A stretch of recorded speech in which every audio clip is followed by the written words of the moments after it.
your ministry promised to give this facility, the venue where this exercise is being conducted, a facelift. Because this place, Honorable Waziri, is dusty and neglected. And it's a serious event that can attract a lot of both local and international foreign exchange. Your ministry in 2021 event promised to give 10 million to this, to give it a facelift. And up to now, we have not seen anything being done towards make sure that this place is given the standards that it requires. Could you be at a position maybe to tell people from the Rakanidhi and this house what the ministry is doing to make sure that this very important facility is given a facelift? In a rejoinder, Honorable Speaker, you've asked your questions. In that arrangement, Honorable Speaker, just a rejoinder to that question, Honorable Sir. We recently, the Meru National Park was fenced, but we are still experiencing a lot of influx from the local animals, which are causing a lot of conflicts between the park and the locals. The same park is being used as a conduit for bandits. When animals are stolen from the Raka, the same park is being used as a conduit to make sure that animals walk through those parks. I don't know for what reasons, because, and it's a government facility. So people from the Raka would want to know whether your ministry is aware that the Meru National Park is quite a number of times used as a conduit to transport stolen animals from the Raka people. Senator Maruma Jones. Thank you, Mr. Speaker. I would like to seek clarification from the CS on which law is being implemented. In 2018, Mr. Speaker, the National Assembly attempted to change the Wildlife Management Act of 2013, and there were two things that were amended. The first one was removing the snake from the schedule of animals for compensation. The second one was the changing of the composition of the wildlife conservation committees, the county wildlife conservation committees. Initially, the Wildlife Conservation Committee was chaired by an eminent person who is knowledgeable in matters conservation. It was changed to have the county commissioner to chair the county wildlife conservation committees. Those two items, Mr. Speaker, were in that amendment for 2018. That was done by National Assembly, but National Assembly did not seek concurrence with Senator the Maruma, Senate. Senator Maruma, I'm afraid I'm going to stop you there. Yes. Your question has already been asked. Allow the Honorable CS to ask. It's just clarification because which act is in operation. You have asked the question. I'll stop you from there, kindly. Thank you so much. We need to progress. Okay, Honorable okay. CS, lastly, I'll allow Senator Chute so that you can respond to that batch of questions, and we move on to the next. Thank you very much, Honorable Speaker. I had an opportunity to visit KWS headquarters yesterday. This is in relation to a mzee from Marsabit by the name Borufa Kansa, who died 3 weeks ago. They had crop destruction, and he was waiting for this compensation from the, for the last 9 years, from 2014. And I was surprised to note that there are a lot of approvals for compensation that is awaiting payment from the Treasury. Number two, there are lots of claims at the county level awaiting committee verification for payment. What I want to ask the Honorable CS is the lots of claims that are being expected at the county level needs your approval. Mr. CS, what are you going to do, or how soon are you going to convene these committees to verify the compensation for the people of Marsabit County? Thank you very much. Thank you, Honorable Senator Chute. Honorable CS, you may proceed to answer those questions. Thank you, Mr. Speaker, sir, and thank you, honorable members, for the questions. I'll start with a question by Senator Uma. It's always good to hear. Not very many people stand and speak for the rights of monkeys. And thank you for that. I think it's a brilliant idea of planting fruit trees, mangoes and others that the animals like, so that we can also supply them with food that they want. And it's something that I'm going to look at, because we look at mitigation areas, even as we open up other areas. We have, we're looking at also wildlife corridors and dispersed areas, and we have a report that we're compiling to look at how we can be able to live with those animals, because sometimes those monkeys transverse from one area to another area, and then we've blocked where they pass through. And so as a result, they're not able to go from one area when it dries up to one area where there's food. And so as a result of that, they end up in our shambas. And so we are looking at all that, so we could also advise. It's a big challenge throughout the country in terms of the blocking of corridor areas of animals. At times, animals just want to pass and go their way. But then if they find a house, they find a farm, they find people where they're not supposed to be, then those accidents happen. But thank you for those ideas, Honorable Senator. I really appreciate them. And we will implement them in a chap-chap formula very, very quickly. Mheshimiwa Senator, good friend from Tharaka Nithi, about the cultural event. Yes, last year the Cabinet Secretary attended that function, and the monies that were promised, I can promise you in this house that next week I have a meeting, and I'll make sure the monies are allocated, and that is done. And I'll also work closely with the governor to ensure that we also share resources so we can do a good job. And I'll be visiting Tharaka Nithi as one of my first stops to look at what we can do in terms of tourism. On your question about Meru National Park, yes, I'm aware of some of the challenges. You are aware, Honorable Senator, because you know that we had a security operation there just the other day of bandits and people using that as a corridor, and we're working on it because they're able to, affect the fence and go in and go out. At times they're going in, fattening the animals and moving further. But it's something that I'm aware of, and we are taking care of it together with other state agencies. Thank you, my very good friend, Senator Maduma, about your question about the amendment. As you know, it is a 2018 amendment, and you've said it right about the removing of the Snakes and Wildlife Committee. But I have a question that has been sent to me also by the other house about the same issue. So I think it's more of a technical issue, and I'm not able to answer at this time. And I think it's a technical issue between the Senate and Parliament in terms of some of those things that need to be taken care of, housekeeping to be done by this house and the other house. But it's a good point you're making. My good friend from Marsabit, and my condolences for the loss of the Mzee who passed away despite waiting for all these years and not being paid. And that's a story everywhere, breaks my heart. Families, even people die, and they stay for years. Their families are in poverty. They are the breadwinners. They've not been compensated. It's a really big problem. And I request you, as you've pointed out in your statement, maybe you can also intervene with this with Treasury, so they also understand the importance of this issue, because it's an issue of life and death. Just as we are buying medicines for people, just as we are doing important things, compensation is critical, especially where people have lost their lives or been maimed and they cannot continue. And I would like to be able to pay everyone. I'd like to confirm to this house that the committee verification, it's already started. It is ongoing. And for the 1.1 billion, I want to be able to pay that money very quickly without any delays, as long as Treasury is able to give us that money. I have 1.5 billion shillings seated somewhere. If Treasury approves, that money is available to start paying even tomorrow. But we are yet to get the necessary approval. With a bit of flexing your muscles of this house, we may be able to move forward. Thank you, Mr. Speaker, sir. Thank you, Honorable CS. We will take the last batch of questions, and I'll begin with Senator Mungatana.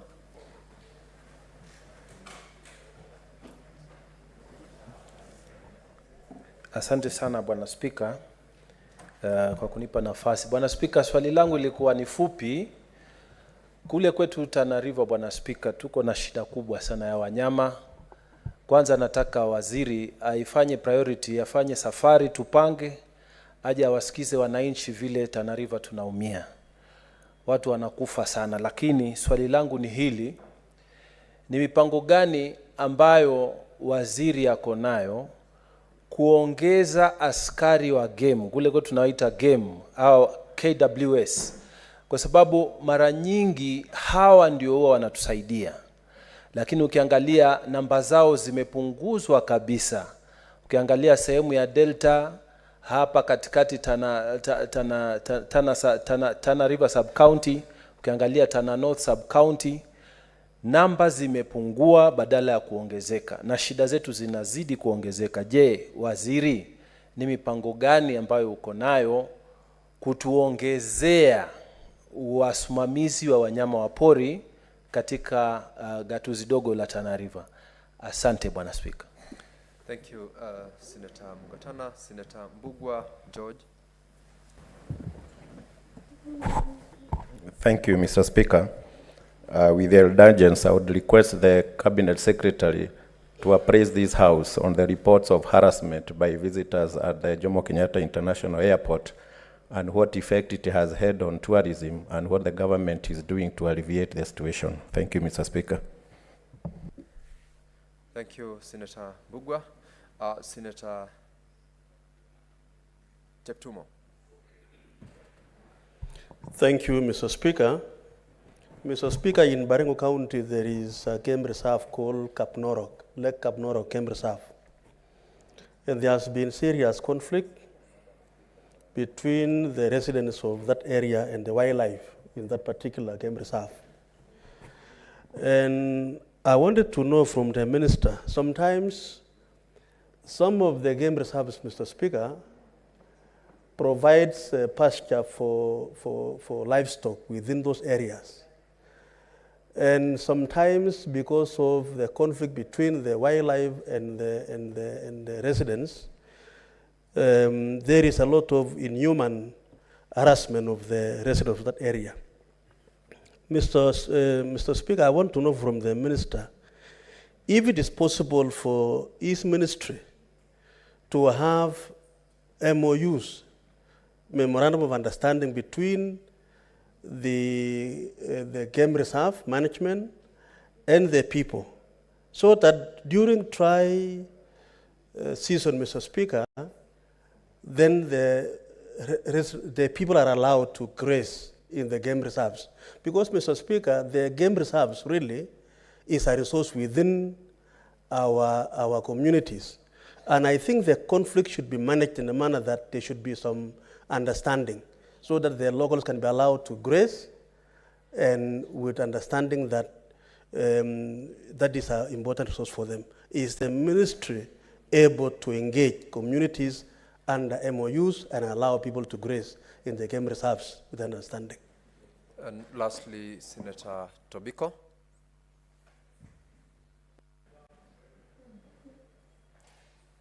Thank you, Mr. Speaker.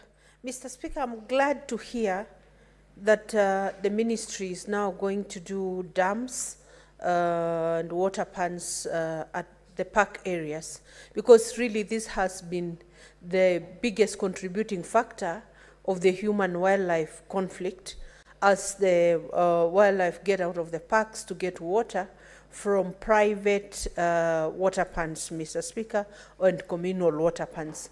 And so I believe with a lot of water pans and dams done at the park areas, that will then lessen the human-wildlife conflict in our areas, Mr. Speaker. Mr. Speaker, because we have areas where the human-wildlife conflict is really a major issue, has stopped children from going to schools. In our county around Kiboko area, Poka Kenyawa ward, Mr. Speaker, it's a big issue, Mr. Speaker. Mr. Speaker, the second thing is about the snakes, Mr. Speaker. I know we are not allowed to kill the snakes. But even if there was compensation, which there isn't, on snake bites, Mr. Speaker, it's natural. When you see a snake, the next thing you imagine is that it will bite and kill, Mr. Speaker. And so I just want the minister to note that the truth is that we are killing snakes, because we come from places where the pufferdas, the black mambas are all over, Mr. Speaker. And it's a natural instinct from human beings. You see a snake and you kill. In fact, I am ready to offer those who harvest, you know, the poison from the snakes. I'm ready to offer them a place in my home to camp so that they can get the snakes and get you know, the poison thing, the one they use to go and make, you know, the anti-venom, Mr. Speaker. Because this is a daily occurrence in our places. The pufferdas are so many. The black mambas are so many. And then my last contribution, Mr. Speaker. Actually, Senator Tobiko. Yes. I had given you an opportunity to ask the Cabinet Secretary a question, but I've noticed you have commented. But allow me to do the last, Mr. Speaker. Because of your comments, you have confessed to the killing of snakes on a daily basis. Kindly close on your comments so that the CS. Okay, let me close this way, Mr. Speaker.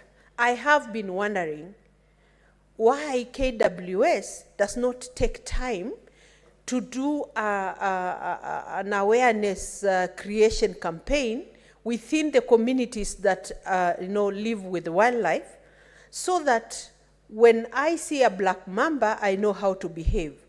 And when someone sees an elephant, they know how to behave. When they see a hyena, they know how to behave. You know, because sometimes people kill these animals because you do not know how to escape from them. You do not know that this one may be harmless. Mr. Speaker, I'm sure if KWS was to do an awareness creation campaign within the communities, or even be teaching the children in schools on the various behaviors of animals and how they should be handled, I'm sure still we will be able to reduce the human-wildlife conflict. Thank you, Mr. Speaker. Honorable CS, before you respond, I have a communication to make. Honorable Senators, in the public gallery, we have 45 students accompanied by 4 teachers from Riara International School in Nairobi City, County, who are on an education visit to the Senate. Honorable Senators, in our usual tradition of receiving and welcoming visitors to Parliament, I extend a warm welcome to them, and on behalf of the Senate and on my own behalf, wish them a fruitful visit. I thank you. I will ask Senator Boni Halwale to welcome them in the Senate. Under 1 minute. Thank you, Mr. Speaker, for the privilege to acknowledge our children. Mr. Speaker, Riara schools have made a very big contribution to the education of this nation. I therefore wish to welcome the young people plus their teachers and assure them that as we sit down here in the chamber, their round faces reminds us God's message that the world will never come to an end. In the coming days, some of them will be in this house, in the other house, in our county assemblies. There'll be doctors like me, there'll be lawyers like you, there'll be teachers like many, and so on and so forth. We wish you well, and all the children of Kenya who are now sitting exams, we wish you good luck. Thank you, Mr. Speaker. Thank you, Senator Boni. Honorable CS, you may respond now to that last batch of questions from the honorable members. Thank you, Mr. Speaker. I also want to acknowledge the students who are here from Riara. I think it's a very good, I remember my days as a student visiting different areas where we got a lot of interest and we learned quite a few things. Nianze na swali la Mheshimiwa Danson Mungatana kutoka kwa ndugu zetu wa Tana River kuhusu shida ambayo imetokea kule kwa sababu ya upungufu wa wasimamizi wa wanyamapori. Napenda kuambia kwamba shida ambayo tumekuwa nayo ni upungufu wa watu wa kutosha. Hivi sasa rais wetu ametupa ruhusa ya kuweza kuajiri zaidi ya karibu 1,500 wapya kwa wasimamizi. Kwa hivyo tutaanza kuajiri hivi karibuni, tutatangaza, wengi tutatoa kule kwa National Youth Service ndio waweze kuwa ukiitana wako hapo, wanaweza kuwahudumia kwa njia ambayo inafaa, na tukipata hela zaidi tutaweza kuongeza wengine. Nipende pia kuarifia kwamba katika mna shida tofauti katika upande wa Tana River kwa sababu ya ule uhusiano ama kuishi karibu na wanyama, na pia katika zile shida ambazo zimewakumba, na sio mamba peke yake, ni wengi. Lakini tayari tumelipa katika muhula ambao umepita, huu ambao unaendelea, tumelipa shilingi milioni 77 kwa wale ambao wameathiriwa katika kaunti ya Tana River. Moving on to the second question about harassment of tourists and visitors at Jomo Kenyatta International Airport. It is a real concern that I've spoken about. I'd like to inform this House that former Senator, the Minister for Roads and Transport, held a very important meeting with his team, and he has initiated procedures and changes that will be undertaken to make sure that the airport is operating properly in many ways, from its physical perspective to the way the operations run, to the way visitors are received. We're working closely together as one team of government and the Kenya Kwanza government, and we are going to ensure that this does not happen. Yes, definitely, when people feel harassed, there's a problem. I was telling the Commissioner General of KRA that you always have to look at the bigger picture. That most of us, when you're growing up, were given the duty of running after chicken. So we could catch the chicken whenever we had a visitor, so the chicken could be slaughtered. And you could run all over and try to catch the chicken. But at times we saw what our fathers did. Instead of running after the chicken, they just use maize. And they would drop, one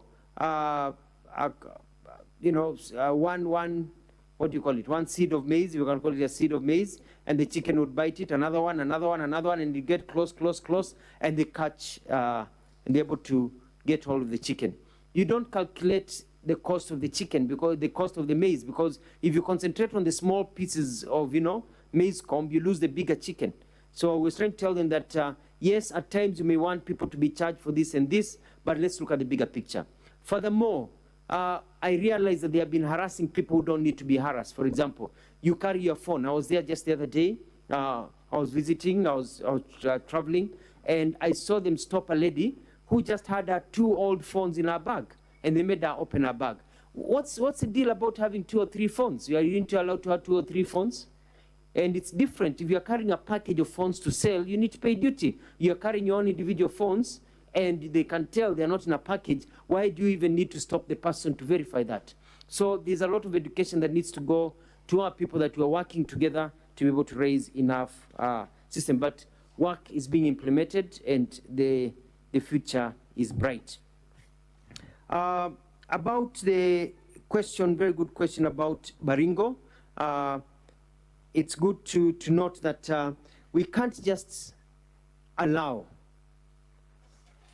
domestic animals to go and graze in game reserves. That's where they're set as game reserves. You know, there's that challenge where people need to go and get fodder and all that.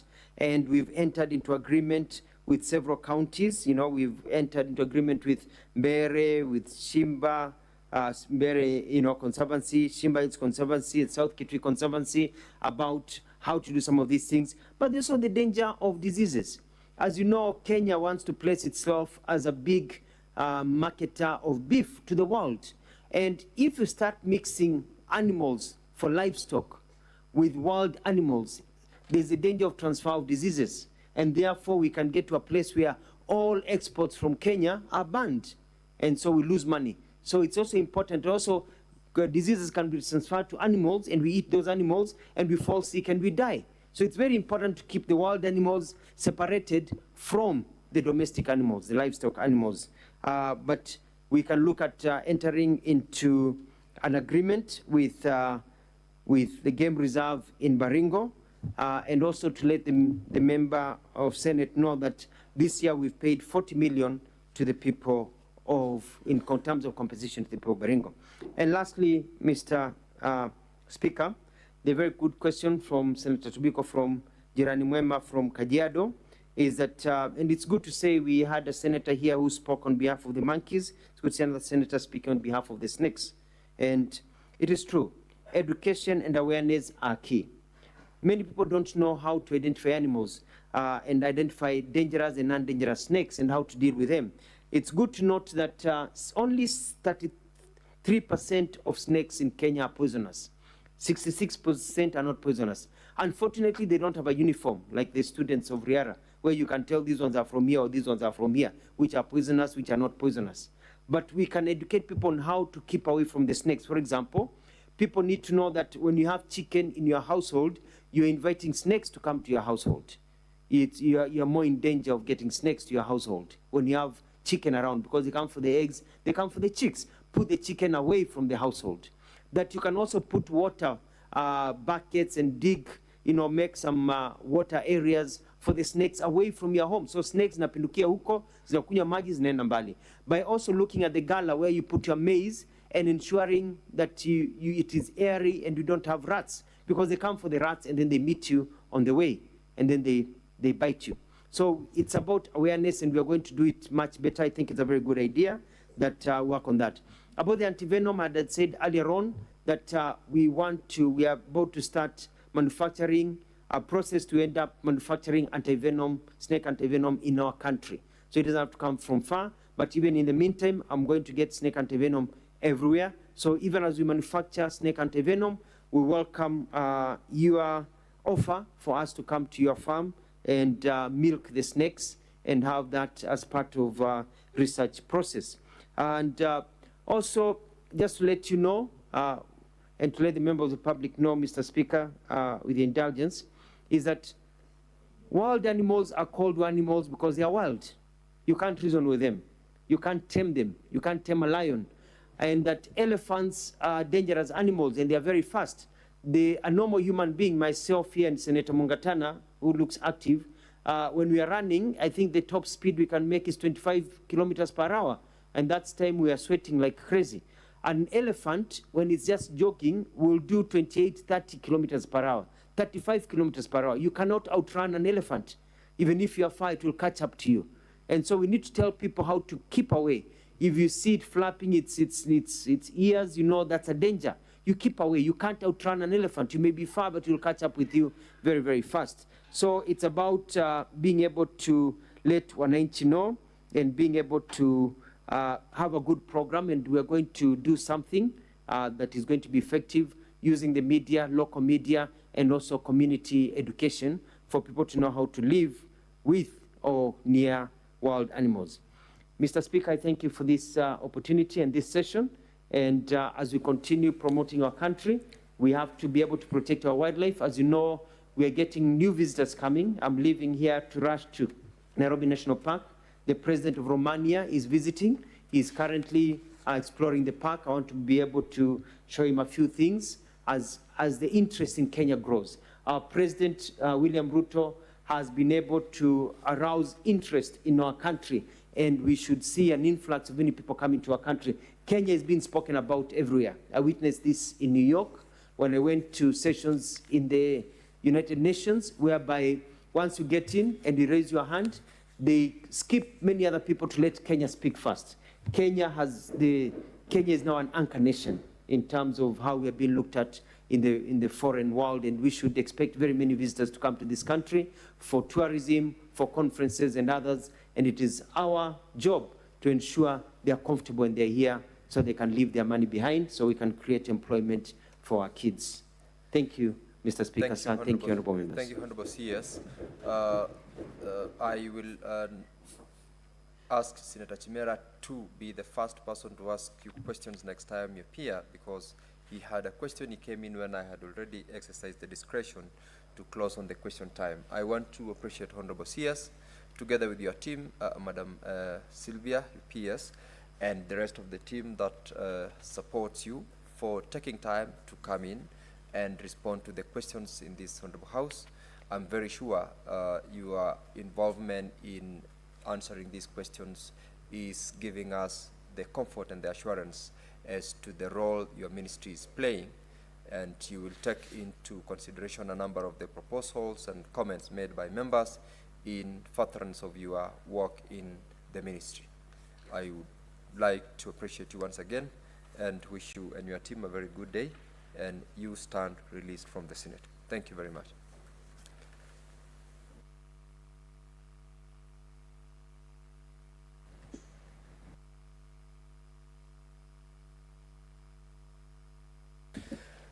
Honorable members, we had two other CSs who were meant to be here today. We had the Honorable CS for Foreign Affairs and Treasury. We have received a communication from him that he, on official duty, has traveled outside the country and has excused himself. So question number 18 will be deferred, courtesy of a letter that came from the office of the CS.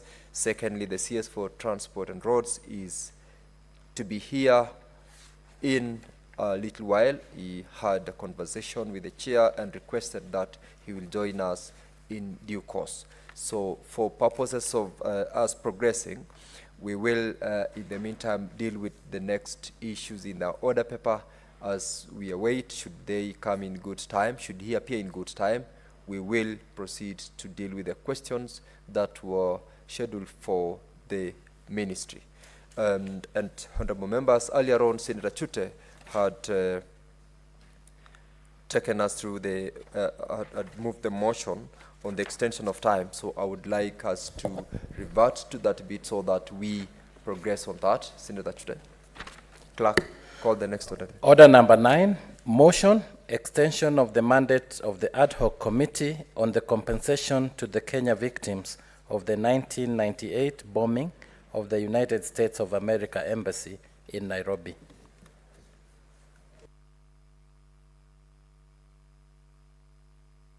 Senator Halwale, what is your point of order? Sorry, Mr. Speaker, just some clarity on where we are going. Mr. Speaker, there were a number of ministers who were listed to appear before us. Amongst them, Mr. Yes? Mr. Speaker, amongst them, the minister, the cabinet secretary of Roads, Transport and Infrastructure, who had a question number 65 on the fate of the presidential directive on upgrading of Kakamega airstrip to an international status. So, Speaker, we wanted you to guide us about that and other ministers who are involved so that we know. Yes. I will, Yes, and I'm afraid, Senator Boni, you probably was not concentrating on the directive from the chair. I have indicated that the Honorable CS for Treasury and Foreign Affairs has written a letter which has been accepted to the House that he's asking to have his question deferred because he's on official duties outside the country. He therefore could not attend today. That I did say. Secondly, as regards the Honorable CS for Roads and Transport, there are actually more than 4 questions. There is question number 30, there is question number 47, question number 48, question number 56, question number 60, and question number 65. All these are directed to the CS for Roads and Transport. Communication which has been received. Honorable Cherargei, the chair is speaking. You can't interrupt the chair as he's giving his address. And I thought you are a ranking member to this, so you should be able to understand at what point do you bring in your point of order. I will give you the opportunity. So, Senator Boni, that one is the direction that we will give. We will have the CS for Transport to respond to these questions. The communication we have received is that he is on his way to join the House and respond to those questions. Senator Cherargei, what was your point of order? Mr. Speaker, on a matter of procedure, I think this House had made a ruling that we can only wait for a minister or they can fail to attend a House on 2 occasions only. When they're attending parliamentary committee or parliament or when they're in cabinet. Mr. Speaker, could you clarify to this House which procedure would force the House to adjourn and re-adjourn to wait for a cabinet minister who was well versed that he should have appeared today at as from 9:30, looking at many issues, Mr. Speaker, sir, so that we don't build a tradition where in future if a cabinet minister feels that they don't want to come at 10, they will come at 12, and imagine that the House will freeze or proceed with other House business so that they can come. I think the neater way should have, even if they are busy, the neater way should have been to reschedule to a later date. Instead, because now, Speaker, unless you are making a different ruling that in future, if I'm a witness before the Parliament, and I'm given a time to appear at 9, and I got get up or some of the reasons, I just decide to defer at 3 p.m. and tell the House that I will arrive at 3. So, Mr. Speaker, can you clarify so that in future, we don't open a window? You know, this is a house of rules and traditions, and then we don't want, when we summon or invite a witness before the House, they can go to court and challenge and say, at one point, a cabinet CS was supposed to appear, but because he was traveling, the House decided to defer the matter until an hour or 2 hours later. So we need to be very clear so that we don't open a very dangerous window that will abuse the parliamentary privilege and the position of Parliament, because we have agreed there are only 2 situations that you can avoid sitting, cabinet meetings and appearing before Parliament. Can you clarify so that we don't risk other issues that might crop up in future? I thank you, Mr. Speaker. Proceed, Senator Mungatana. Mr. Speaker, in addition to what my colleagues have said, I just wanted, Mr. Speaker, to say that it's important for cabinet secretaries to honor the summonses here. In particular, I was personally waiting for CS Murkomen because we have a national embarrassment at the airport where rain is falling. Rain is falling inside the international airport, Mr. Speaker, and it would have been an important position for him to clarify what is going on, because what the newspapers have reported, they are saying that he is talking about Jubilee administration. Mr. Speaker, how can we be talking about Jubilee administration 1 year down the road? We wanted the minister to come and clarify, and this is an important podium for him. Isn't that more important than traveling, Mr. Speaker, traveling to wherever? Mr. Speaker, I think you should be very firm about these ministers. We want them to honor the time that is in this house, Mr. Speaker, especially when important things that are embarrassing the nation. Mr. Speaker, imagine I'm being called by, a relative, my brother who is living outside, to tell me what is happening in Kenya. You can't even fix your airports. What's happening? Mr. Speaker, it's a national embarrassment, and the minister should have been here to clarify what he's going to do about it. I thank you, Mr. Minister. Thank you, Senator Cherargei. Thank you, Senator Mungatana. In fact, the more reason as to why the Honorable CS, I believe, was accommodated to come at around 11 is because of what you've just raised. As to the decision that this House took previously, that is the decision. It can only be at a point where the SBC has agreed to adjourn or to defer a question. Otherwise, all cabinet secretaries who are required to respond to questions are supposed to appear, unless otherwise it has been accepted by the SBC. In this case, we only had received this communication from the CS for Treasury as to his official engagement outside. This other assignment on other ministers who are meant to appear, including the CS for Roads, was to appear at 11 because SBC indeed said he must appear. But for what Honorable Mungatana has raised, he was engaged in that particular assignment, so that is the reason of his delay. There isn't any other reason as to why that has been accepted by the chair. Yes, Senator Boni.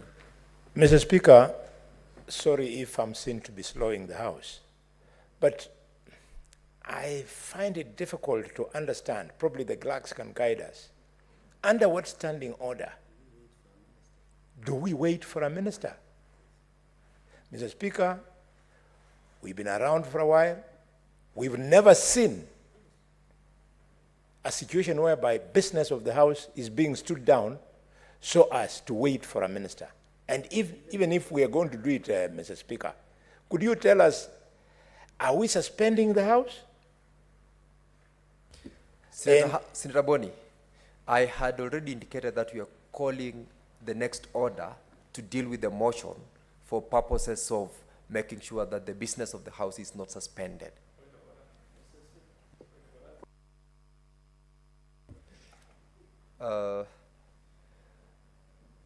Senator Cherargei. Mr. Speaker, I want to repeat what my colleagues have said. With all tremendous respect, I know you have power to rearrange the order papers by the standing orders. But you know, how do we look before Kenyans if we can wait for a cabinet secretary? You know, it is not, Mr. Speaker, can you rule that the CS should appear in next possible sitting so that we can proceed with other matters, Mr. Speaker? Because it's unmatched. I am not aware, you are talking about the issue of leaking roof in JKI, the issue of roads that have been swept away by floods. You know, these are issues that we needed the Cabinet Secretary Murkomen to come and clarify on what the ministry is putting interventions of floodings in the country. So, Mr. Speaker, what we are arguing is just for neatness of the House. Since now you have rearranged the order paper, which you have powers to as per the standing order, can you direct that? Because if Senate becomes the first parliament, in fact, parliament does not even wait for a president. If we wait for a cabinet minister by the name Murkomen, it will be a national embarrassment plus what is happening in JKI of leaking terminal roofs, Mr. Speaker. So what I request with out of respect, and I know you are a gentleman, you are a good man, allow the House to proceed, advise the SBC, because you are a learned senior counsel, advise the ISPC, that out of the neatness and respect and tradition of this House, let the minister be allowed to appear at a later date. It will be neater. Then we proceed with other matters. There is extension of ad hoc committee, Mr. Speaker, ad hoc committee by Senator Chute. There is the issue of debate of presidential State of the Nation address, SONA, to be addressed, Mr. Speaker. And Mr. Speaker, finally, I want to repeat what I have said. There are only 2 instances that you can fail to appear before Parliament. When you are only attending a cabinet meeting, Mr. Speaker. We shall not allow the CS Murkomen to take this House for granted. He was here. He knows the value of Parliament, Mr. Speaker. Mr. Speaker, we have received so many complaints. Even Chute will tell you in Marsabit, Mogadishu roads in northern Kenya, the roads have been swept away, Mr. Speaker, by floods. So, Mr. Speaker, can you rule that we allow the CS to go and see those roads and leaking in roofs in JKI, then we give him a later day next week, then we proceed with the matters of the House? Considering, Mr. Speaker, our agenda is heavy. Mr. Speaker, please properly guide the House for the benefit of all of us, Mr. Speaker, and so that at least some of us can move with other issues that is on the order paper. Senator Cherargei, Senator Boni, you are aware that under Standing Order 45-2, the chair has got the mandate to reorganize the order paper and the business of the House for the convenience of the Senate. And it is on this provision of this standing order that we made those rearrangements. But in view of what you have said, I will, as I've already stated, direct that Senator Chute proceeds with this motion, and for the neatness of the House, make relevant directives as regards the appearances of the cabinet secretaries before the House. Senator Chute, proceed to prosecute your motion. Senator Chute, proceed to prosecute your motion on the extension of time for the compensation of the Kenya victims of the 1998 bombing of the United States of America Embassy.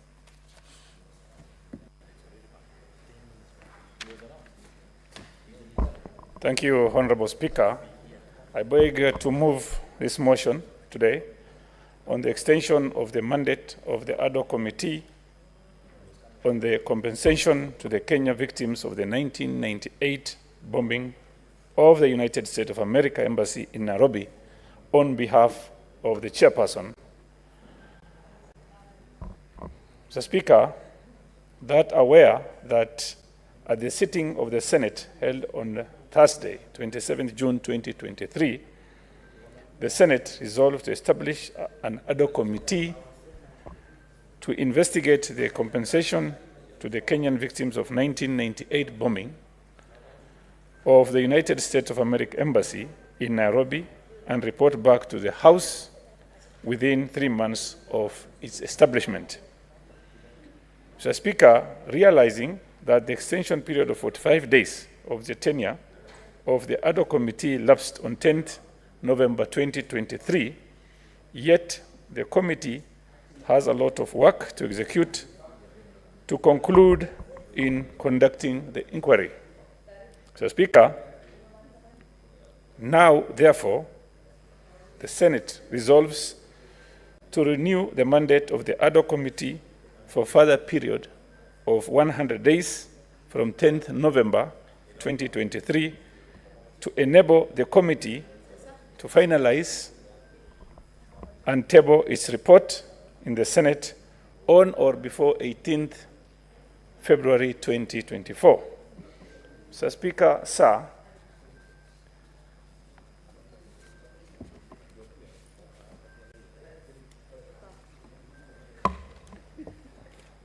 as you are aware, since its establishment, the committee has carried out various activities pertaining to its mandate. As a snapshot, the committee has held a number of meetings in which it transacted the following key businesses. A, Mr. Speaker, consideration of preliminary report from the law firm in the US